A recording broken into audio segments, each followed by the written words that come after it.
Aku banting tulang membiayai gaya hidup mewah mereka, namun hanya dianggap mesin uang. Saat aku hentikan aliran dana karena dihina, cuma ibu tiri, suamiku murka. Kini, saksikan caraku mengusir parasit itu. Sebelum ceritanya dimulai, silakan tulis di kolom komentar dari daerah mana saja teman-teman yang menonton cerita ini.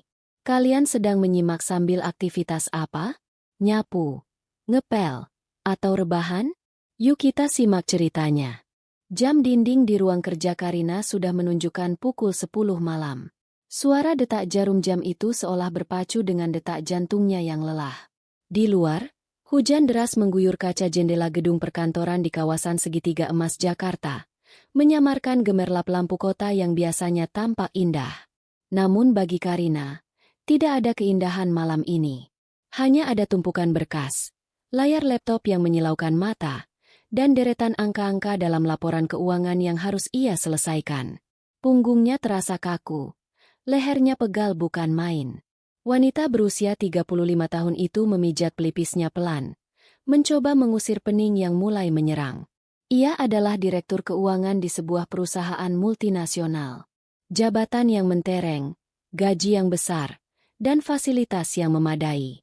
Orang luar mungkin melihat hidup Karina sempurna, cantik, sukses, dan memiliki keluarga kecil. Namun, mereka tidak tahu apa yang sebenarnya terjadi di balik pintu rumah mewahnya. Uang yang ia kumpulkan dengan susah payah ini bukan untuk berfoya-foya membeli tas bermerek atau liburan ke Eropa sendirian. Hampir 70% pendapatannya habis untuk menopang rumah tangga yang ia bangun bersama Damar, suaminya. Damar bukanlah pengangguran. Ia bekerja sebagai staf administrasi di sebuah kantor pemerintahan daerah. Gajinya cukup, jika hanya untuk makan sederhana dan membayar listrik rumah tipe kecil. Masalahnya, gaya hidup Damar dan anak bawaannya, Salsabila, jauh melampaui kemampuan dompet Damar. Mereka terbiasa hidup enak karena fasilitas yang Karina berikan. Rumah di kawasan elit Bintaro, mobil SUV keluaran terbaru, hingga sekolah internasional tempat Salsabila menimba ilmu, semuanya dibayar oleh Karina. Karina menghela napas panjang, menutup laptopnya, dan membereskan meja. Ia meraih ponselnya, mengecek notifikasi perbankan. Baru saja ia mentransfer uang pangkal ulang tahun sekolah Salsabila yang nilainya setara dengan harga satu unit sepeda motor baru. Belum lagi tagihan kartu kredit bulan ini yang membengkak karena Damar diam-diam membeli perlengkapan hobi sepedanya yang mahal. Sabar, Rin. Ibadah.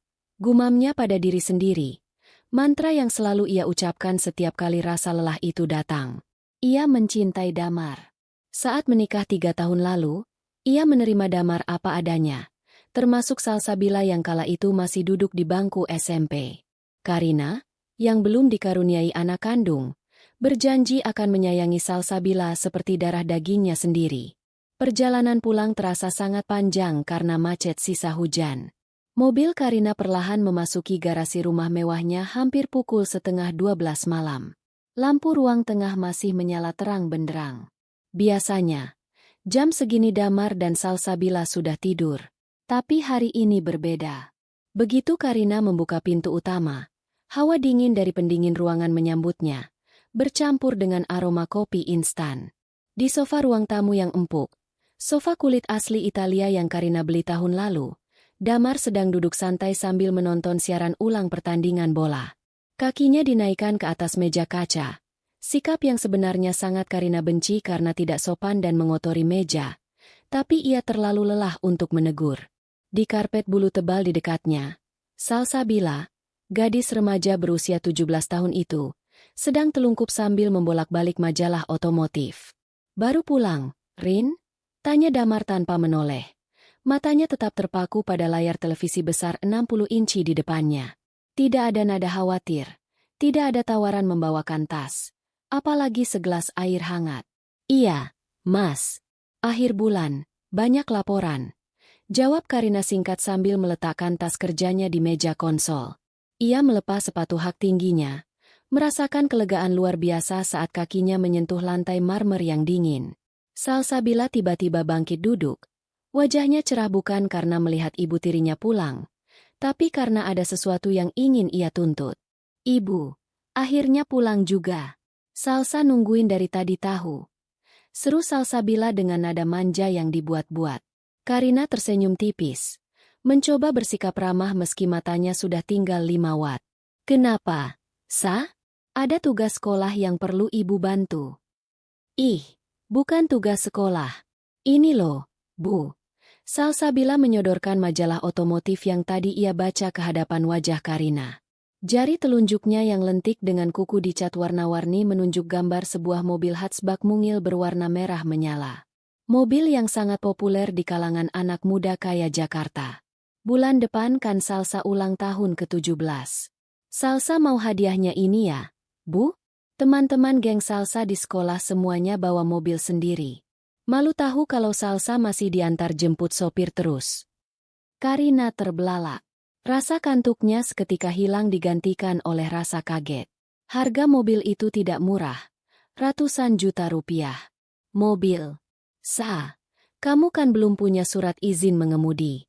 Lagi pula, nilai rapot semester kemarin kamu turun drastis. Ibu sudah bilang, fokus dulu sekolah. Sopir kan ada.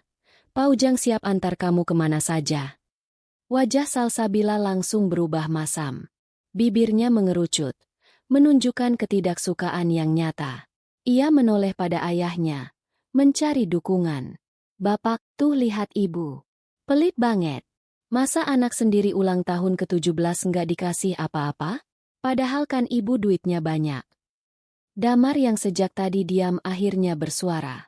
Ia menyeruput kopinya pelan, lalu menatap Karina dengan pandangan menuntut. Rin, sudahlah. Turuti saja kemauan anak. 17 tahun itu sweet 17. Momen sekali seumur hidup. Wajar kalau dia minta hadiah spesial. Lagi pula, mobil itu kan investasi juga. Nanti kalau dia kuliah bisa dipakai. Karina menatap suaminya tak percaya. Mas, ini bukan soal investasi. Ini soal kebutuhan dan kedisiplinan. Nilai Salsabila merah di 3 mata pelajaran. Sekolah internasional itu mahal sekali bayarannya. Mas, seharusnya dia fokus memperbaiki nilai dulu, bukan minta mobil. Lagi pula, uang tabungan kita sedang aku alokasikan untuk renovasi atap belakang yang bocor dan asuransi kesehatan orang tuamu. Mendengar penolakan itu, Salsabila membanting majalahnya ke lantai dengan keras. Suaranya menggema di ruangan yang sunyi itu. Alasan. Bilang saja ibu memang gak sayang sama Salsa.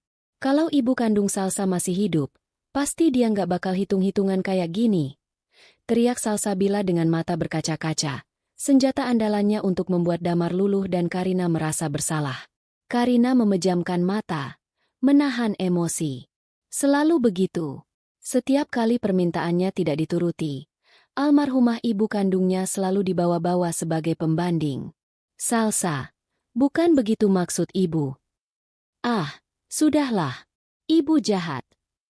Salsabila berdiri, menghentakkan kakinya keras-keras ke lantai, lalu berlari menaiki tangga menuju kamarnya di lantai 2.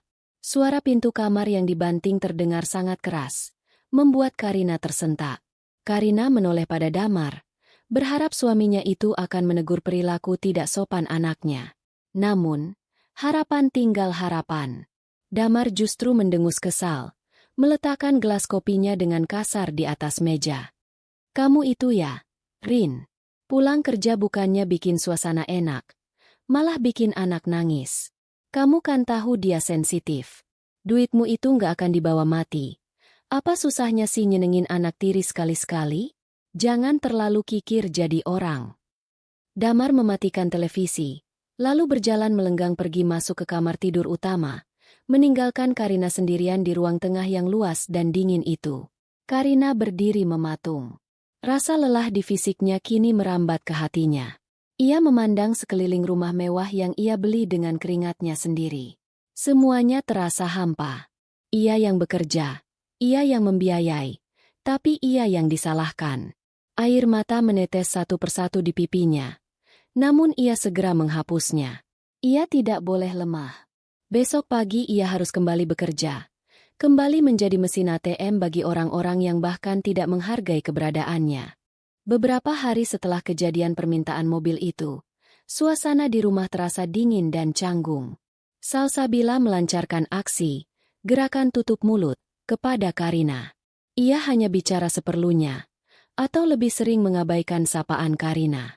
Damar pun setali tiga uang, ia lebih banyak menghabiskan waktu dengan ponselnya atau mengurung diri di teras belakang dengan burung peliharaannya daripada mengobrol dengan istrinya. Malam minggu itu, Karina memutuskan untuk pulang lebih cepat. Ia mampir ke pasar swalayan premium, membeli bahan-bahan makanan terbaik.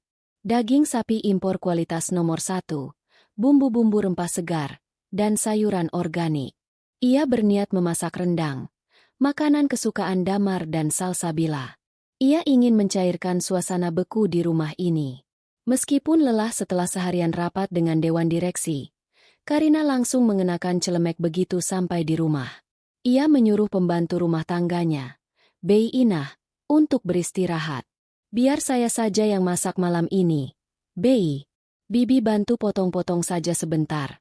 Habis itu boleh istirahat, ujar Karina ramah. 3 jam Karina berkutat di dapur. Aroma santan yang mengental dan rempah-rempah yang harum memenuhi seisi rumah. Ia memasak dengan penuh cinta, membayangkan senyum di wajah suami dan anak tirinya saat menyantap masakan spesial ini. Pukul 7 malam, hidangan sudah tertata rapi di meja makan.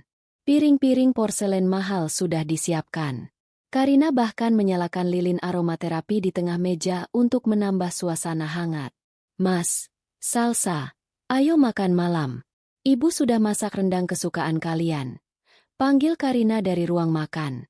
Suaranya terdengar ceria, berusaha menutupi rasa lelah di kakinya yang berdiri berjam-jam. Tak lama kemudian, Damar turun dari lantai atas dengan wajah datar, masih mengenakan kaos oblong dan celana pendek.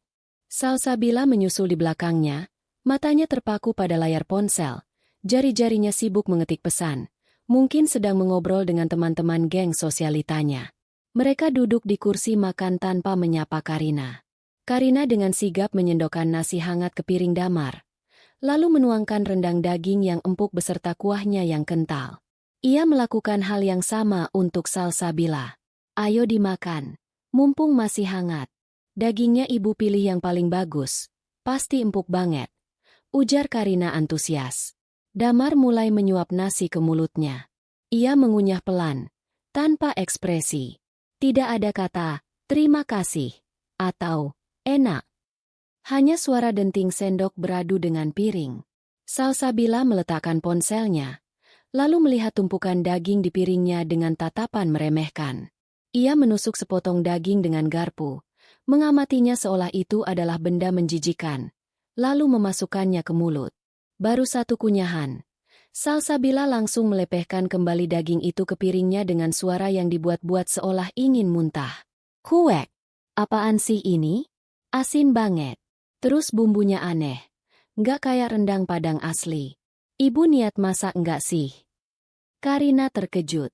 Ia yakin rasanya pas. Ia sudah mencicipinya berkali-kali tadi. Masa sih, Sa? Perasaan ibu sudah pas kok bumbunya. Coba dicicipi lagi pelan-pelan. Nggak mau ah. Lidah Salsa jadi nggak enak. Dagingnya juga alot, nyangkut di gigi. Keluh Salsabila sambil mendorong piringnya menjauh. Beda banget sama masakan almarhumah Mama dulu. Mama kalau masak rendang tuh bumbunya meresap sampai ke dalam. Dagingnya lumer di mulut. Kalau masakan Ibu MAH, kayak masakan warteg pinggir jalan. Darah Karina berdesir. Hinaan itu sangat menyakitkan. Apalagi ia memasak ini dengan susah payah demi berdamai. Ia menatap Damar, berharap suaminya akan membela. Mas, bagaimana menurutmu? Apa benar seburuk itu? Damar menghela napas, meletakkan sendoknya. Bukannya membela, ia justru membenarkan keluhan anaknya. Ya, memang agak asin sih, Rin. Dan bumbunya kurang nendang. Kamu kan jarang masak. Wajar kalau rasanya nggak karuan. Lain kali beli aja lah. Daripada buang-buang bahan mahal tapi hasilnya begini. Sayang duitnya. Air mata mulai menggenang di pelupuk mata Karina. Namun ia tahan sekuat tenaga. Ia mencoba menegur Salsabila dengan lembut mengenai adab di meja makan. Sa, kalau memang tidak suka, Tidak perlu melepehkan makanan seperti itu. Itu tidak sopan. Dan tidak baik membanding-bandingkan masakan.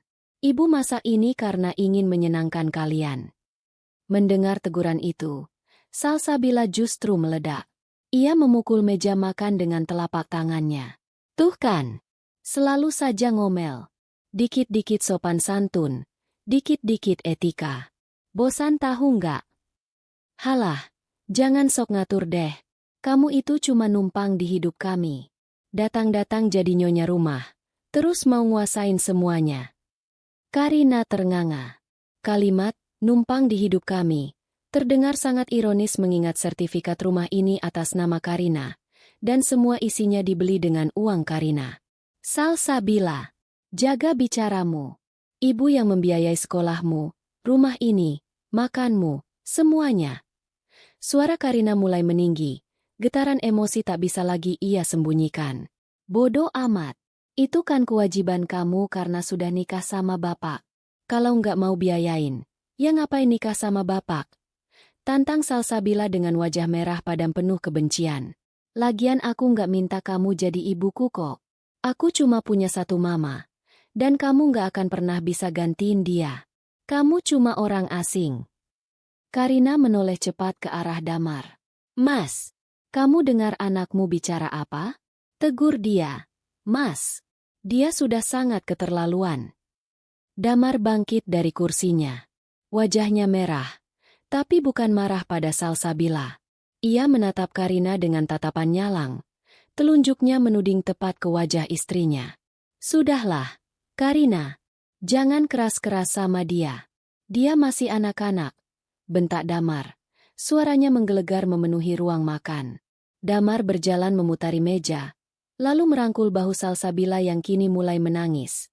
Tangisan manipulatif untuk mencari perlindungan. Damar mengelus rambut anaknya dengan sayang, lalu menatap Karina dengan tatapan jijik. Dia anak kandungku, darah dagingku. Wajar dia kangen masakan ibunya. Kamu itu harusnya ngaca. Kamu itu cuma ibu tiri, tahu diri sedikit. Jangan mentang-mentang kamu yang cari duit. Kamu bisa seenaknya nindas anakku di rumah ini. Jantung Karina serasa berhenti berdetak. Kalimat itu menghunjam tepat di ulu hatinya, merobek sisa-sisa kesabaran dan cinta yang ia miliki. Tahu diri? Ia yang bekerja dari pagi sampai malam. Ia yang membayar utang-utang keluarga ini. Ia yang memastikan Salsabila bisa sekolah di tempat elit agar tidak kalah gengsi. Dan ia disuruh tahu diri karena statusnya hanya ibu tiri? Suasana hening seketika. Hanya terdengar isak tangis Salsabila yang dibuat-buat di pelukan ayahnya. Karina menatap dua orang di hadapannya itu. Tatapannya berubah. Sinar kehangatan di matanya padam, digantikan oleh sorot mata dingin yang belum pernah Damar lihat sebelumnya. Hati Karina hancur berkeping-keping malam itu. Namun di balik kehancuran itu, sebuah tekad baja mulai terbentuk. Tanpa sepatah kata pun, Karina berbalik badan. Ia tidak berteriak, tidak membalas memaki, dan tidak melempar piring. Ia berjalan dengan langkah tegap meninggalkan ruang makan, menaiki tangga menuju kamar tamu. Ia tidak sudi tidur satu kamar dengan laki-laki yang baru saja menginjak-injak harga dirinya itu. Malam itu, di dalam kamar yang terkunci rapat, Karina tidak menangis lagi.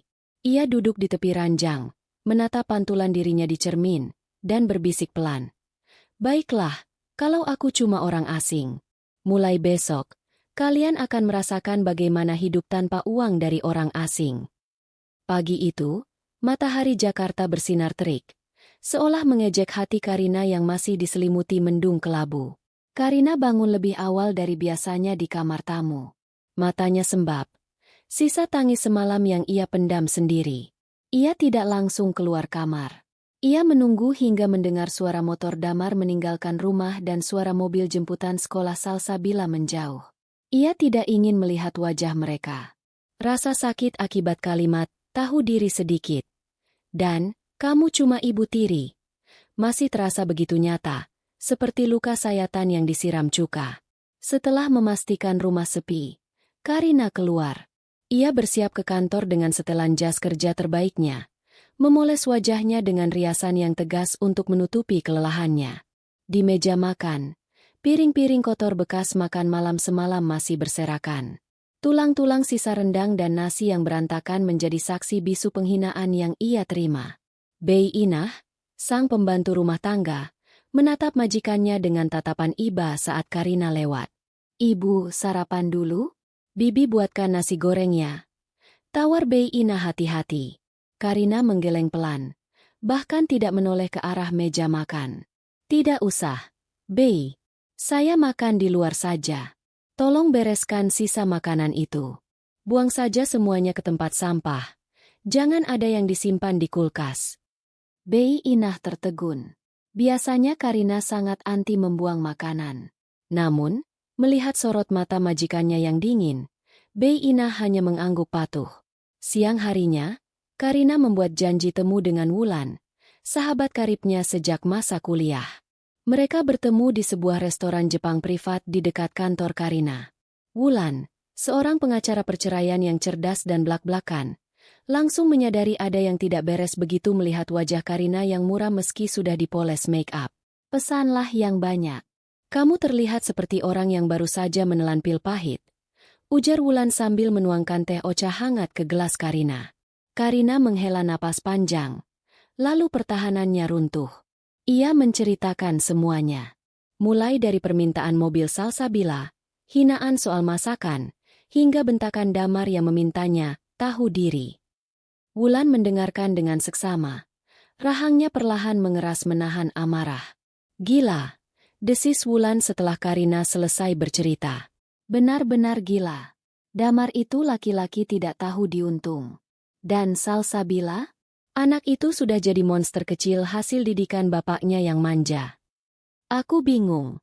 Lan, aku sayang sama mereka. Aku sudah berusaha jadi ibu yang baik. Tapi kenapa rasanya aku cuma dimanfaatkan?" Suara Karina bergetar. Wulan meletakkan sumpitnya dengan keras. Ia menatap mata Karina tajam. "Rin, dengar aku baik-baik. Kamu bukan merasa dimanfaatkan. Kamu memang dimanfaatkan. Kamu itu bagi mereka bukan istri, bukan ibu, tapi mesin ATM berjalan. Sapi perah. Kamu yang kerja banting tulang, mereka yang menikmati hasilnya sambil meludahimu."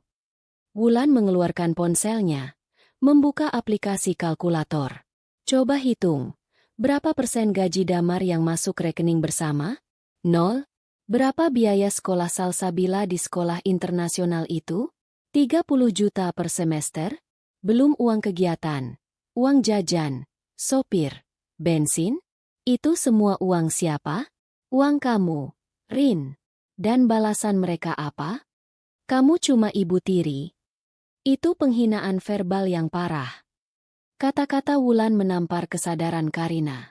Selama ini ia menutup mata atas nama, pengabdian istri, dan kasih sayang ibu.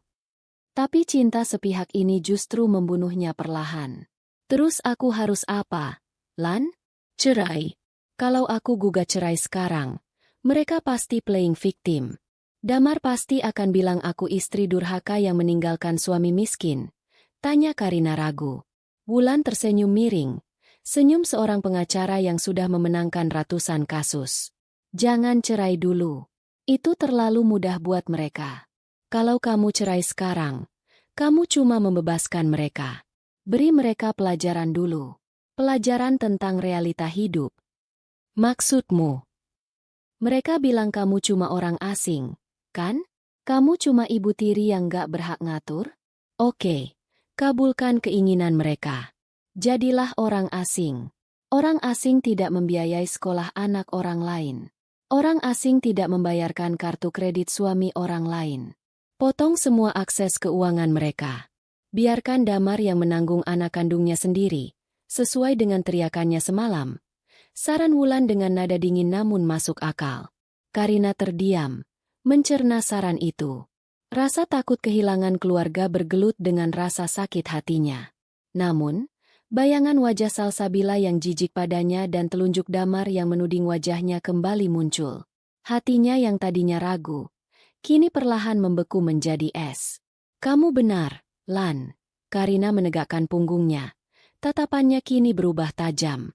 "Kalau aku memang cuma tamu di hidup mereka, Kenapa aku harus bayar tiket masuk semahal ini? Sepulangnya ke kantor, Karina tidak lagi menangis.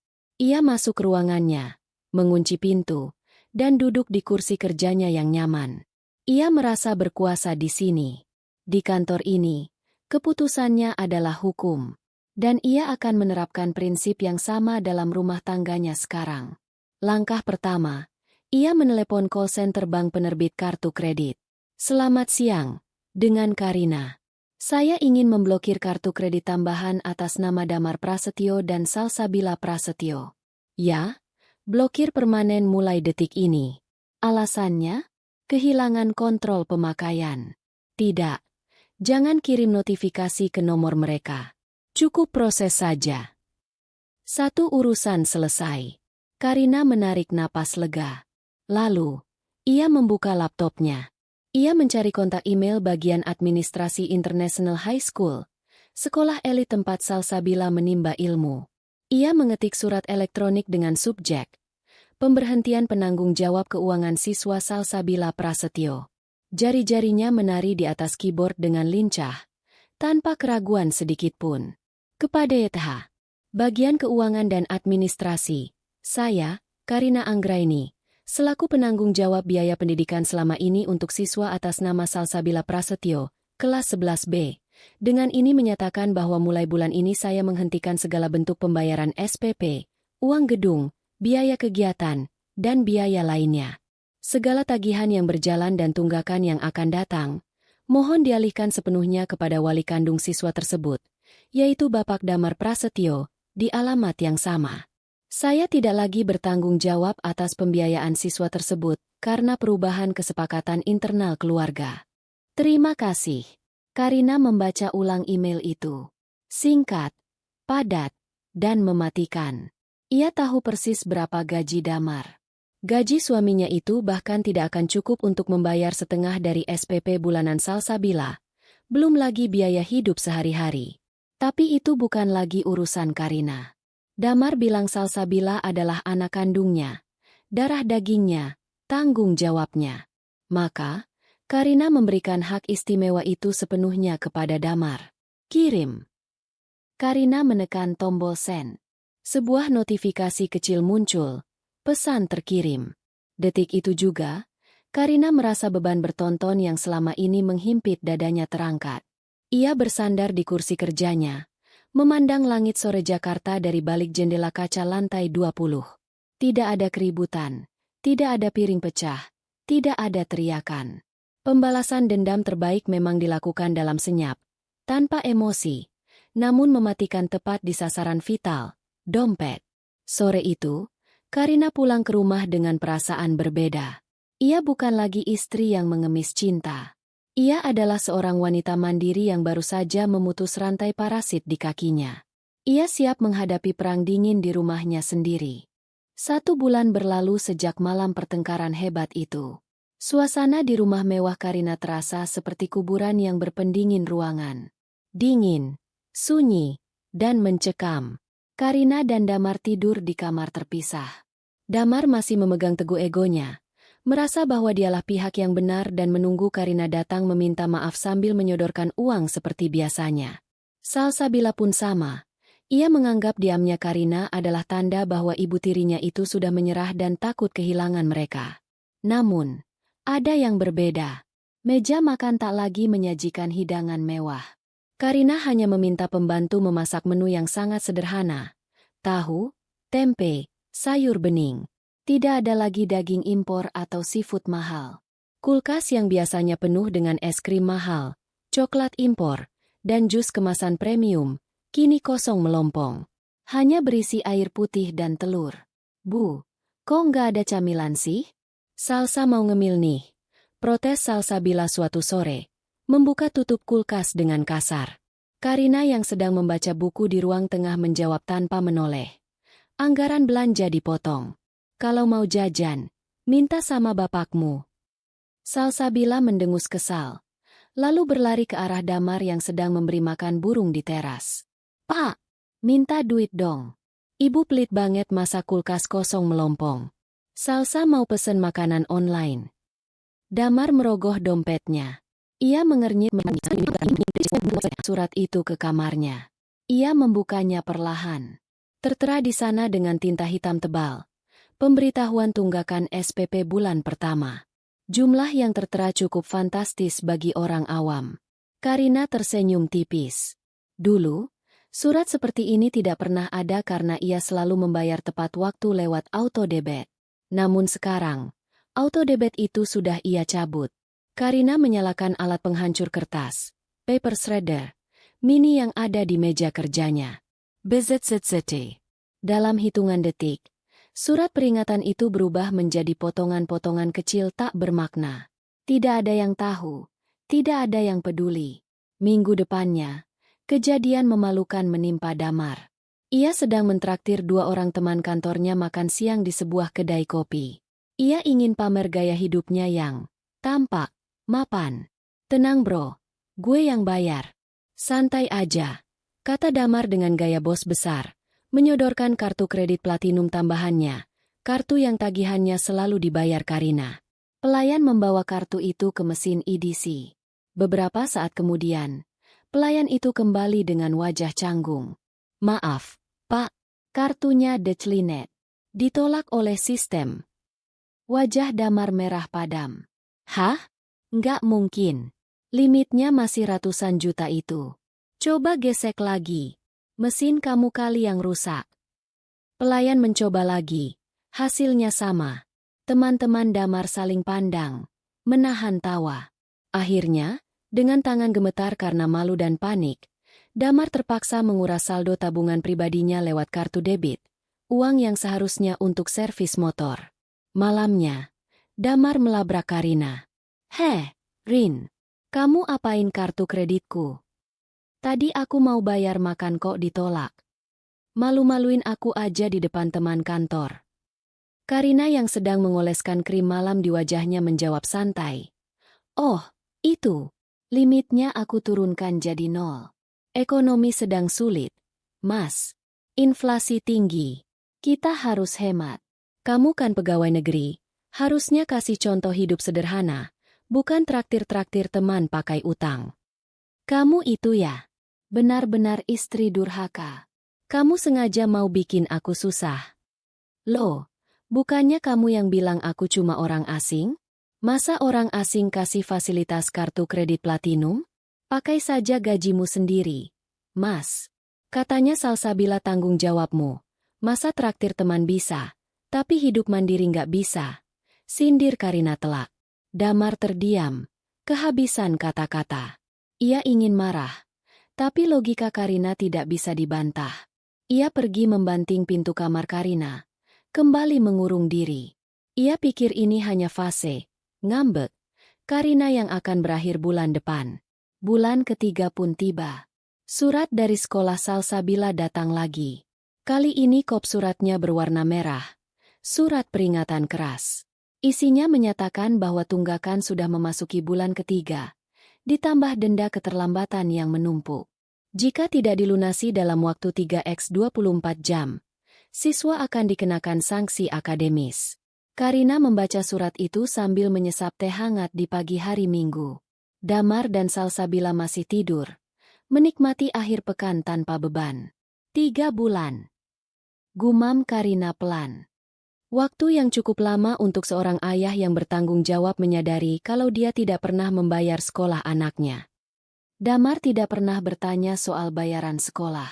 Ia berasumsi Karina masih membayarnya meski mereka sedang perang dingin. Baginya, tugas Karina membayar tagihan itu sealamiah matahari terbit dari timur. Ia terlalu sibuk dengan egonya, terlalu malas untuk mengecek email sekolah yang memang jarang ia buka, dan terlalu gengsi untuk bertanya. Sementara itu, Salsabila di sekolah masih bersikap layaknya ratu. Ia tidak tahu bahwa namanya sudah masuk dalam daftar hitam bagian keuangan. Di kantin sekolah, ia sedang duduk bersama teman-teman gengnya, menertawakan seorang siswa penerima beasiswa yang sepatunya sudah agak jebol. Ih, lihat deh si Rina. Sepatunya brand lokal ya? Dekil banget lagi. Duh, ngerusak pemandangan sekolah kita aja. Orang miskin kok bisa nyasar ke sini sih? Cibir Salsabila lantang, disambut tawa teman-temannya. Iya tuh, Sal. Beda banget sama lo. Lo kan outfitnya selalu on point. Tas lo baru lagi ya? Merek apa tuh? Tanya temannya. Salsabila mengibaskan rambutnya sombong. Biasalah, oleh-oleh dari mami tiri gue. Meskipun dia nyebelin, tapi duitnya lancar. Gue tinggal minta, langsung ditransfer. Bohong Salsabila demi menjaga gengsi. Padahal tas itu adalah tas lama yang ia laundry ulang. Dan ia tidak punya uang saku sepeser pun hari itu selain bekal roti tawar dari rumah. Salsabila tidak sadar bahwa di ruang administrasi, Kepala Sekolah dan Ibu Indira sedang menandatangani surat keputusan drop out, Di rumah, Karina membakar surat peringatan ketiga itu di atas wastafel dapur. Api melahap kertas itu dengan cepat, mengubah ancaman itu menjadi abu hitam. Karina menyalakan keran air, menghanyutkan abu itu ke saluran pembuangan. Bersih, bisiknya. Ia tahu, bom waktu itu akan meledak besok Senin. Dan ketika ledakan itu terjadi, Karina tidak akan berada di sana sebagai tameng. Ia akan duduk di barisan penonton paling depan, menyaksikan kehancuran yang mereka bangun sendiri dengan kesombongan mereka. Karina tersenyum, senyum yang tidak sampai ke mata, namun penuh dengan kepuasan yang mengerikan. Ia sudah memberi mereka waktu 3 bulan. Jika dalam 3 bulan Damar tidak sekalipun bertanya, bagaimana bayaran sekolah Salsa, maka dia memang pantas mendapatkan apa yang akan terjadi selanjutnya. Senin pagi di International High School Jakarta terasa berbeda bagi Salsabila. Udara pendingin ruangan di lorong sekolah elit itu terasa sejuk.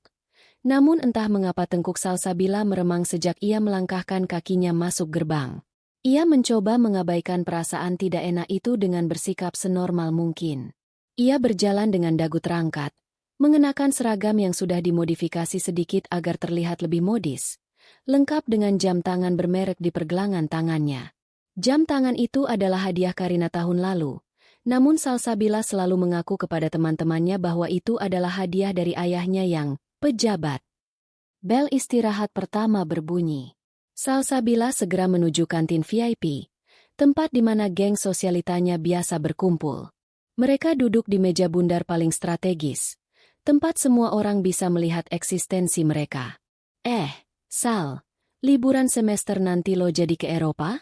Katanya bokap lo mau ngajak tur keliling Paris ya? Tanya Clarissa, salah satu teman sekelasnya yang juga anak konglomerat. Salsabila tertawa kecil, menutupi kegugupannya. Ia tahu paspornya sudah kadaluarsa dan tidak ada uang sepeser pun untuk liburan, apalagi ke Eropa. Namun, gengsi adalah nyawanya. Jadi dong, cuma kayaknya gue agak males deh. Bosen sama Paris. Gue lagi bujuk bapak buat ganti rute ke Swiss aja. Mau main salju. Wah, asik banget. Jangan lupa oleh-oleh coklat ya. Seru teman-temannya antusias. Di tengah tawa palsu itu, tiba-tiba suara dari pengeras suara sekolah menggema, menghentikan percakapan di seluruh kantin. Panggilan ditujukan kepada siswi Salsabila Prasetyo dari kelas 11B. Sekali lagi, Salsabila Prasetyo, harap segera menghadap ke ruang administrasi sekarang juga. Salsabila terdiam. Teman-temannya menatapnya. Ngapain lo dipanggil ke admin? Biasanya kalau dipanggil ke sana kan karena masalah serius. Tanya Clarissa dengan alis terangkat. Salsabila mengangkat bahu, berusaha terlihat santai meski jantungnya berdegup kencang seperti genderang perang. Paling soal donasi acara pensi. Kemarin kan gue janji mau nyumbang besar atas nama perusahaan bapak. Biasalah, sekolah butuh duit. Salsabila bangkit dari kursinya, merapikan roknya, dan berjalan keluar kantin dengan langkah anggun. Ia menyusuri koridor panjang menuju gedung utama. Namun, semakin dekat ia ke ruang administrasi, semakin berat langkah kakinya. Firasat buruk itu semakin kuat. Di depan pintu kaca bertuliskan Administration Office. Ia menarik napas panjang sebelum mendorong pintu itu. Di dalam ruangan yang dingin dan hening itu, Ibu Indira, kepala administrasi sekolah yang terkenal tegas dan tanpa kompromi, sudah duduk menunggu di balik meja besarnya. Wajahnya tidak ramah seperti biasanya. Tidak ada senyum penyambutan. Di samping Ibu Indira, Berdiri dua orang staf keamanan sekolah berbadan tegap. Duduk, Salsabila. Perintah Ibu Indira singkat, tanpa basa-basi. Salsabila duduk di kursi hadapan Ibu Indira, meremas roknya sendiri. Ada apa ya, Bu? Kalau soal sumbangan pensi, nanti saya bilang ke bapak saya dulu. Ibu Indira menatap Salsabila lekat-lekat, lalu menyodorkan sebuah amplop coklat besar di atas meja. Ini bukan soal sumbangan, Salsabila. Ini soal kewajiban utamamu yang tidak terpenuhi. Sekolah sudah memberikan toleransi yang sangat lama. 3 bulan. 3 bulan tunggakan SPP, uang gedung, dan biaya kegiatan ekstrakurikuler. Ditambah denda keterlambatan yang sudah menumpuk. Mata Salsabila membelalak. Apa? Nunggak? Nggak mungkin, Bu. Ibu tiri saya, maksud saya, Ibu Karina. Dia selalu bayar tepat waktu kok. Pasti ada kesalahan sistem. Coba Ibu cek lagi rekening koran sekolah. Ibu Indira menggeleng pelan. Wajahnya tampak prihatin namun tegas. Ia mengambil selembar kertas dari laci mejanya. Cetakan email yang dikirim Karina 3 bulan lalu. Tidak ada kesalahan sistem. 3 bulan lalu, Ibu Karina secara resmi mengirimkan surat pernyataan penghentian pembiayaan atas namamu. Beliau menyerahkan seluruh tanggung jawab finansial kepada ayah kandungmu, Bapak Damar. Dan selama 3 bulan ini, kami sudah mengirimkan 3 kali surat peringatan ke alamat rumahmu, juga email ke ayahmu. Tidak ada respon sama sekali. Dunia Salsabila terasa runtuh. Kakinya lemas seketika. Tapi Bapak nggak pernah bilang apa-apa. Karena tidak ada itikat baik dari pihak walimu untuk melunasi, dan sesuai peraturan sekolah yang sudah kalian tanda tangani di awal masuk, maka dengan berat hati sekolah mengambil keputusan final, lanjut Ibu Indira dengan nada final. Hari ini, detik ini juga, kamu dinyatakan dikeluarkan, drop out, dari sekolah ini secara tidak hormat karena masalah administrasi. Dikeluarkan. Salsabila menjerit histeris. Air matanya langsung tumpah. Nggak bisa gitu dong, Bu. Saya kan baru kelas 11. Mau pindah kemana saya kalau Didu? Ibu, tolonglah. Telepon Ibu Karina. Pasti dia mau bayar. Dia cuma lagi marah aja sama saya. Tolong, Bu. Salsabila memohon-mohon. Harga dirinya yang setinggi langit runtuh seketika di ruangan itu. Ia bahkan hendak berlutut. Kami sudah mencoba menghubungi beliau sesuai permintaanmu tadi. Tapi beliau menegaskan bahwa beliau tidak memiliki kewajiban lagi. Keputusan sekolah sudah bulat. Tegas Ibu Indira. Ia lalu memberi isyarat kepada 2 petugas keamanan. Pak, tolong antarkan Salsabila ke loker untuk mengambil barang-barangnya. Lalu antar sampai ke gerbang luar. Pastikan dia tidak masuk ke kelas lagi karena status siswanya sudah dicabut. Enggak mau. Aku enggak mau keluar. Salsabila meronta saat petugas keamanan memegang lengannya dengan sopan namun kuat. Mari, Dek. Jangan bikin keributan. Nanti malah malu dilihat teman-teman. Bisik salah satu satpam.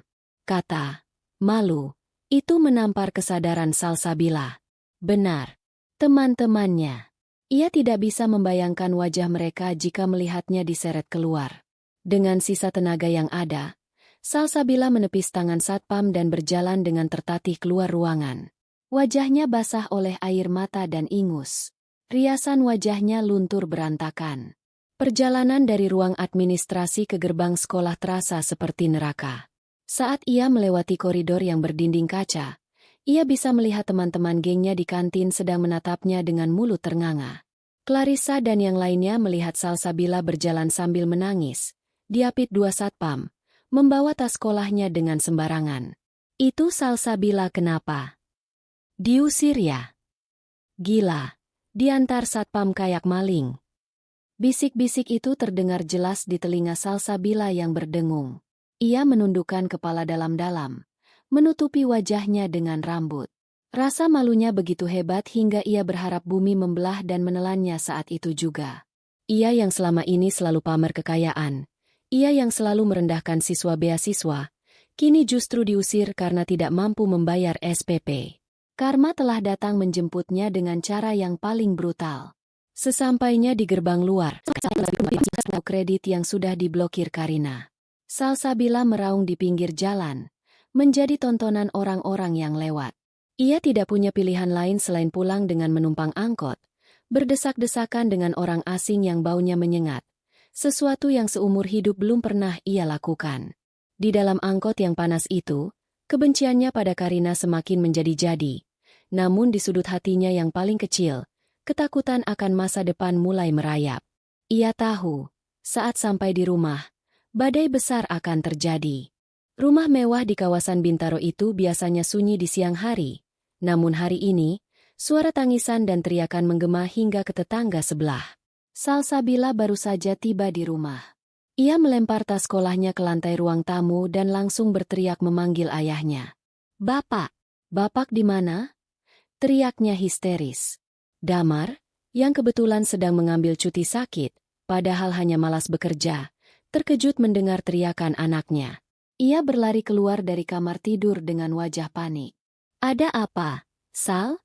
Kenapa kamu pulang jam segini? Kok nangis-nangis begini?"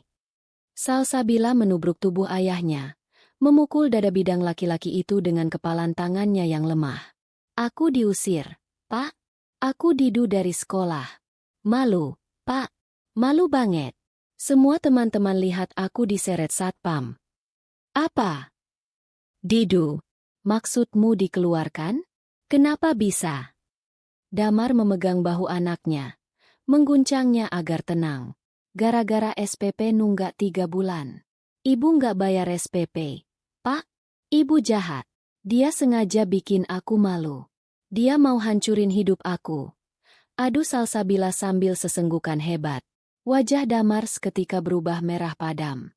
Urat-urat di lehernya menonjol keluar. Amarahnya memuncak hingga ke ubun-ubun. Ia merasa harga dirinya sebagai kepala keluarga diinjak-injak.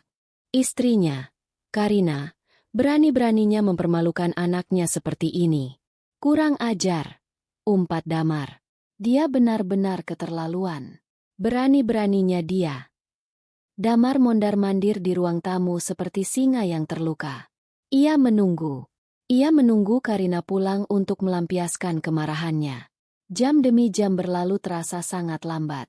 Salsabila masih menangis di sofa, menolak makan, menolak minum, hanya meratapi nasibnya dan terus mengompori ayahnya.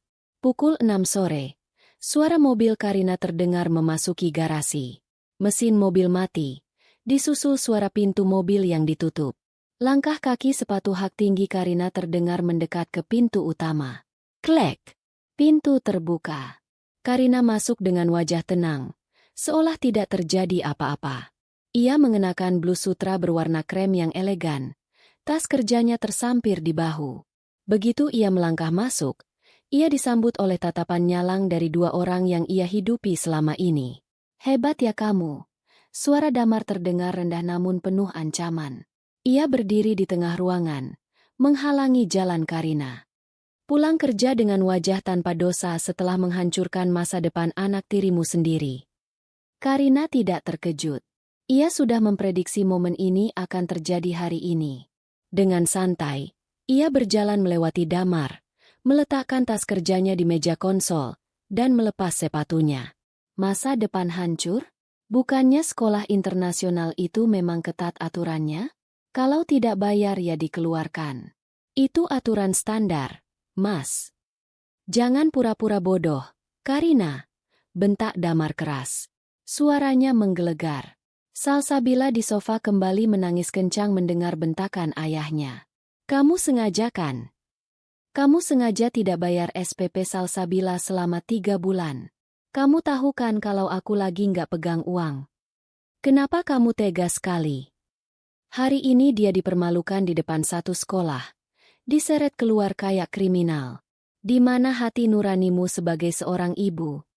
Karina berbalik perlahan. Wajahnya datar, dingin, dan menakutkan. Ia menatap mata Damar tanpa rasa takut sedikitpun. "Hati nurani sebagai ibu," ulang Karina pelan. Namun setiap suku katanya terdengar tajam. 3 bulan lalu, di meja makan ini, Kamu dan anakmu berteriak di depan mukaku. Kalian bilang aku cuma ibu tiri. Kalian bilang aku cuma orang asing yang numpang hidup. Kalian bilang aku harus tahu diri. Masih ingat, Mas? Damar terdiam sejenak. Namun egonya menolak kalah.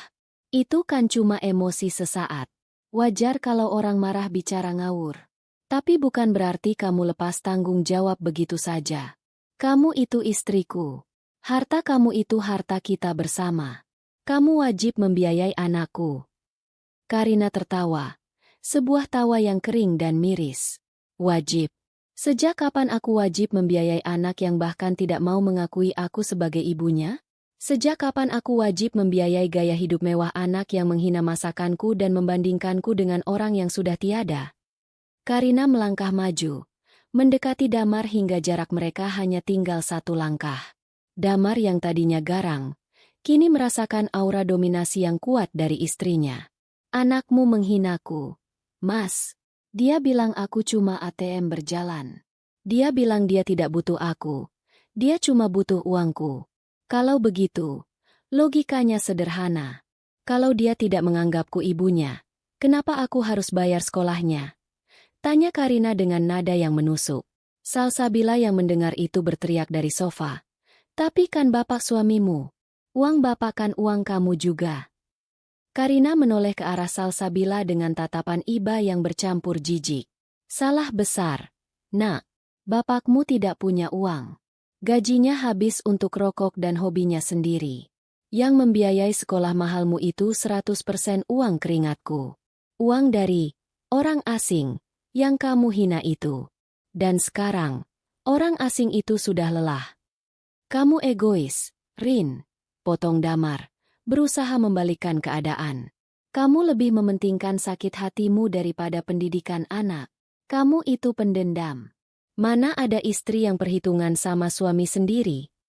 Aku perhitungan. Karina menggeleng tak percaya. Selama 3 tahun aku bayar semuanya. Mas, rumah ini, mobil, bensin, makan, listrik, air, sampai celana dalammu pun aku yang beli. Dan ketika aku berhenti membayar selama 3 bulan saja, kamu sebut aku perhitungan? Lalu selama 3 bulan ini, apa yang kamu lakukan, Mas? Kamu tidak pernah sekalipun bertanya soal bayar sekolah. Kamu tidak pernah mengecek email. Kamu cuma sibuk main burung dan nongkrong sama teman-temanmu. Merasa aman karena ada istri bodoh yang akan membereskan semuanya.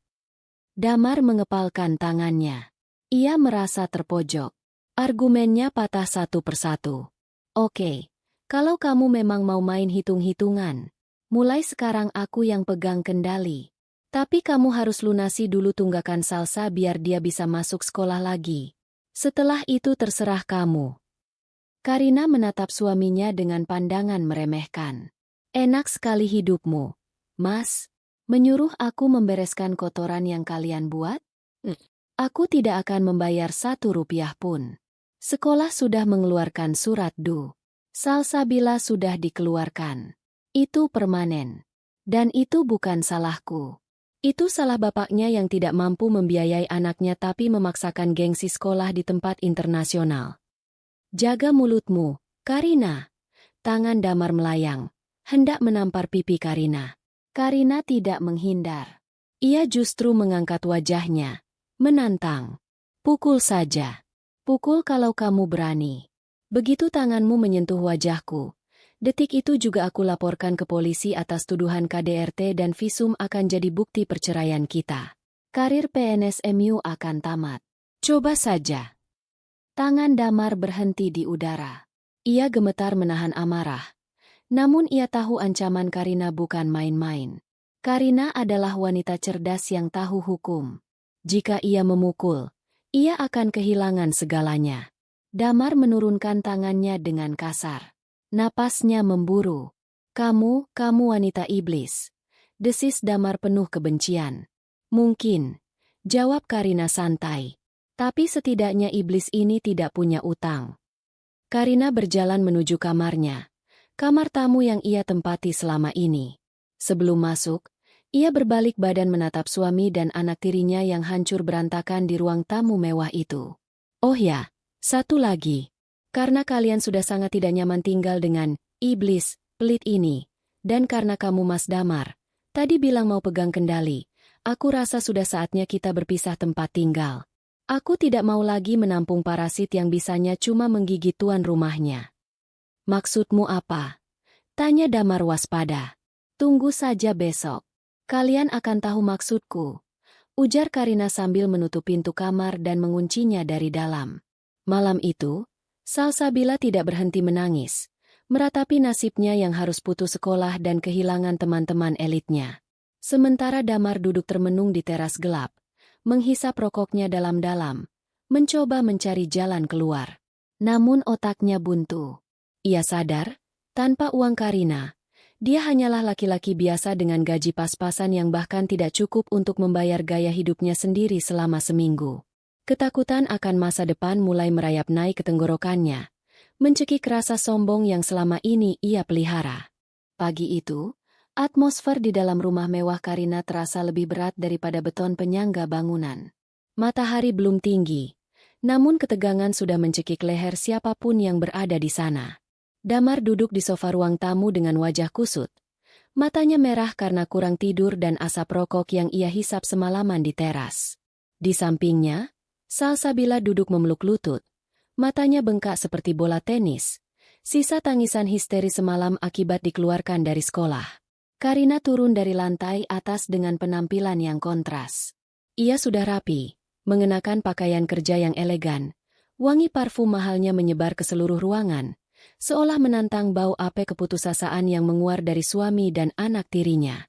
Ia membawa sebuah map plastik bening di tangannya. Langkah kakinya tenang namun tegas saat menghampiri mereka.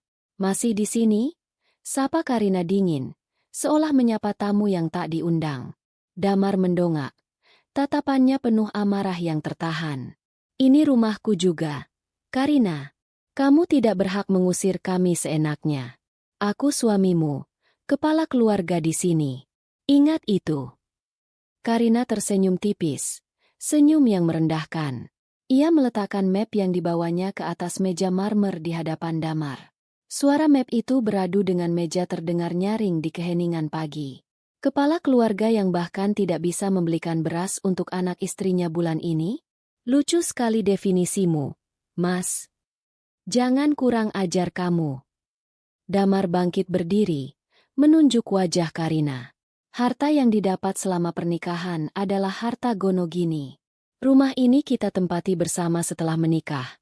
Jadi aku punya hak 50% atas rumah ini. Kalau kamu mau kami pergi, silakan jual rumah ini dan bagi dua uangnya. Kalau tidak, aku akan tetap tinggal di sini sampai kiamat. Salsabila yang mendengar kata harta Gonogini langsung menegakkan kepalanya. Secercah harapan muncul di matanya yang sembab. Iya, Bapak benar. Ini rumah Bapak juga. Ibu nggak bisa usir kami gitu aja. Kalau mau cerai, bagi dulu hartanya. Karina menggelengkan kepalanya perlahan, menatap mereka berdua dengan tatapan iba seolah sedang melihat orang bodoh yang tersesat. Kalian ini sudah miskin, tidak tahu hukum pula. Menyedihkan. Karina membuka map itu, mengeluarkan sebuah dokumen penting bersampul hijau dengan lambang Garuda emas. Sertifikat hak milik, SHM. Ia membuka halaman yang menunjukkan data kepemilikan dan menyodorkannya tepat ke depan hidung Damar. Baca. Mas. Baca dengan teliti. Tanggal berapa sertifikat ini diterbitkan? Tahun berapa aku membeli rumah ini? Tanya Karina tenang. Damar menyambar sertifikat itu dengan kasar. Matanya menyisir baris demi baris tulisan di sana. Jantungnya berdegup kencang. Ia melihat tanggal penerbitan sertifikat itu. Tahun 2018. 3 tahun sebelum ia menikahi Karina. Nama pemegang hak, Karina Anggraini. Tidak ada nama Damar Prasetyo di sana. Rumah ini, suara Karina terdengar seperti palu hakim yang menjatuhkan vonis. Kubeli tunai 3 tahun sebelum aku mengenalmu. Ini adalah harta bawaan, bukan harta bersama. Dalam hukum pernikahan, Harta bawaan sepenuhnya milik istri dan tidak bisa digugat sebagai harta gonogini kecuali ada perjanjian pranikah yang menyatukan harta. Dan kita tidak punya perjanjian itu, Mas. Tangan Damar gemetar.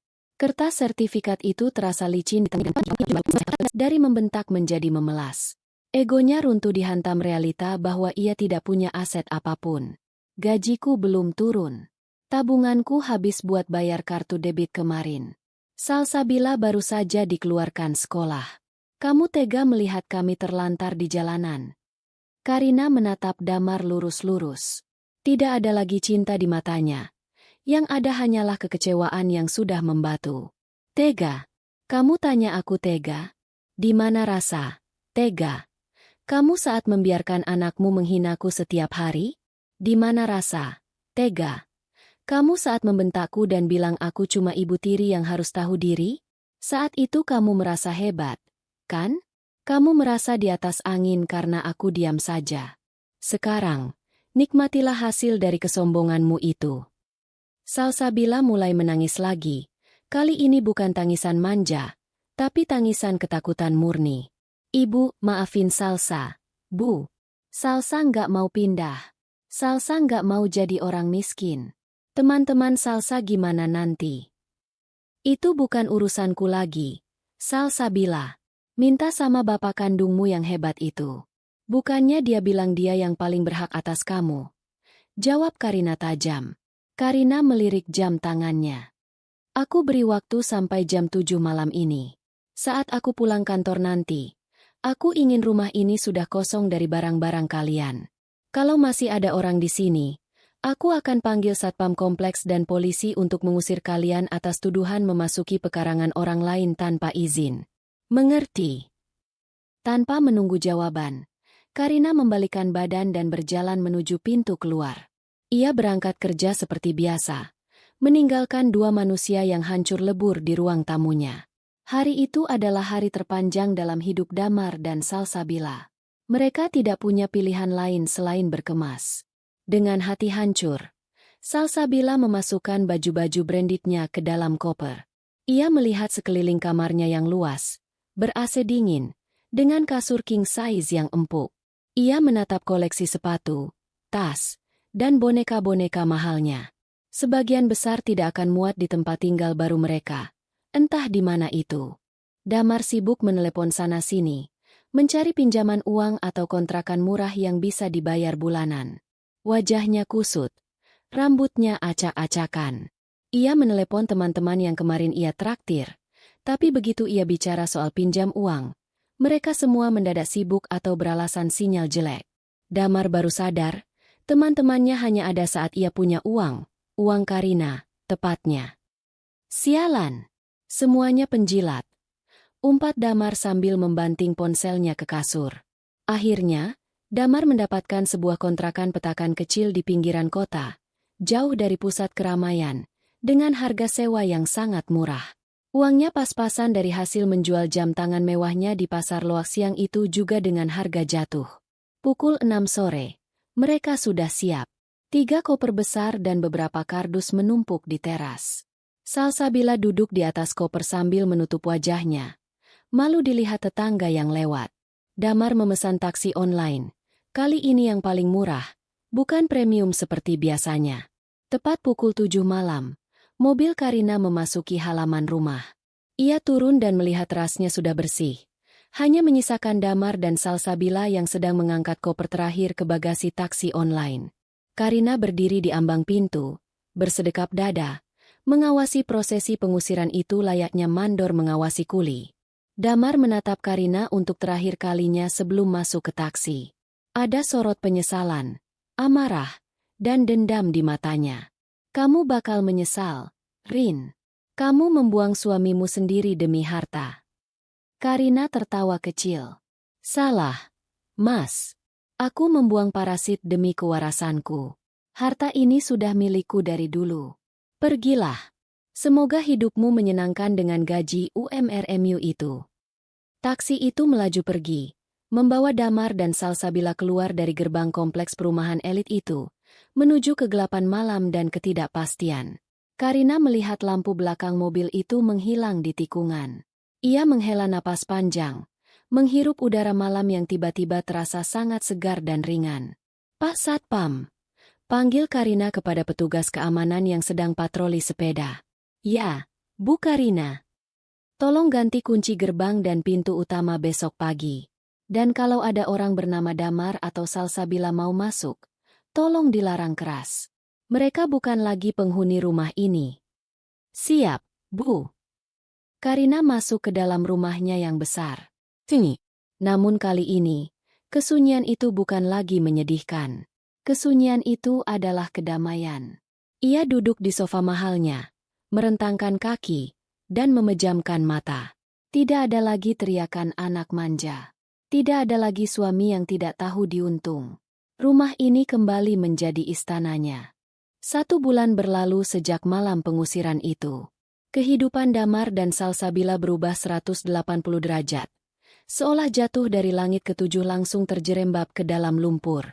Mereka kini tinggal di sebuah rumah kontrakan petakan di kawasan padat penduduk di Jakarta Timur. Rumah itu sangat sempit, hanya terdiri dari 1 ruang tamu yang merangkap ruang tidur jika malam tiba, 1 kamar tidur kecil yang pengap tanpa jendela, dapur sempit yang menyatu dengan kamar mandi, dan teras yang hanya cukup untuk parkir 1 motor. Tidak ada lagi pendingin ruangan, AC. Kipas angin tua yang berbunyi krek-krek-krek menjadi satu-satunya penyelamat mereka dari udara Jakarta yang panas dan lembab. Atap seng rumah itu membuat suhu di dalam ruangan terasa seperti oven saat siang hari. Jika hujan turun, suaranya berisik bukan main. Belum lagi ada 2 titik bocor di ruang tengah yang mengharuskan mereka menaruh ember penampung. Salsabila sedang duduk di lantai beralaskan tikar plastik yang sudah sobek di ujungnya.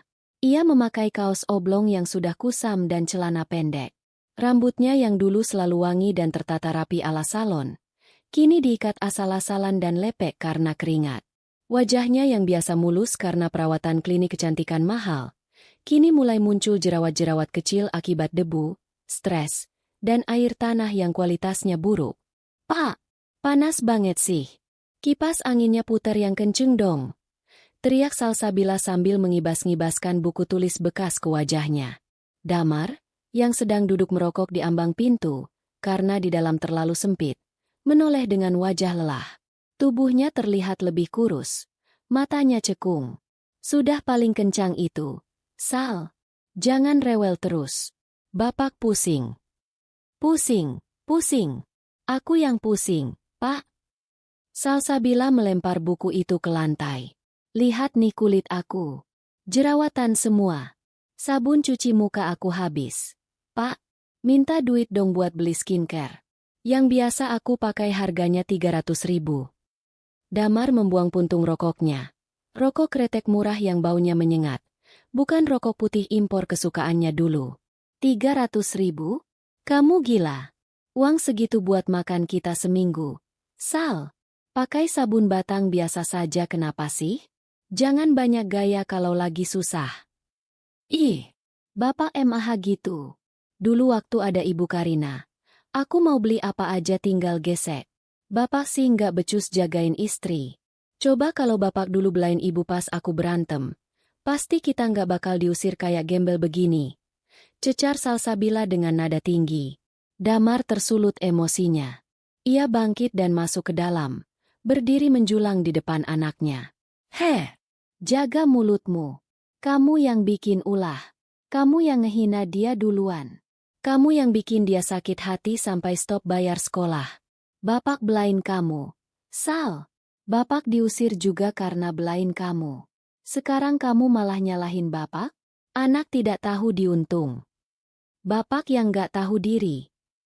Salsabila berdiri, tidak mau kalah. Air matanya mulai menetes. Bapak itu kepala keluarga tapi nggak punya duit. Bapak cuma nebeng sama Ibu Karina. Sekarang giliran susah. Bapak nggak bisa apa-apa. Aku putus sekolah gara-gara Bapak nggak mampu bayar. Aku malu, Pak. Malu. Salsabila menangis meraung-raung. Suaranya terdengar sampai ke tetangga sebelah. Dinding kontrakan yang tipis membuat pertengkaran mereka menjadi tontonan gratis bagi warga sekitar. Terdengar suara tetangga berteriak. "Woi, berisik, Jangan ribut mulu. Orang mau istirahat. Damar mengusap wajahnya kasar. Ia merasa sangat tidak berdaya.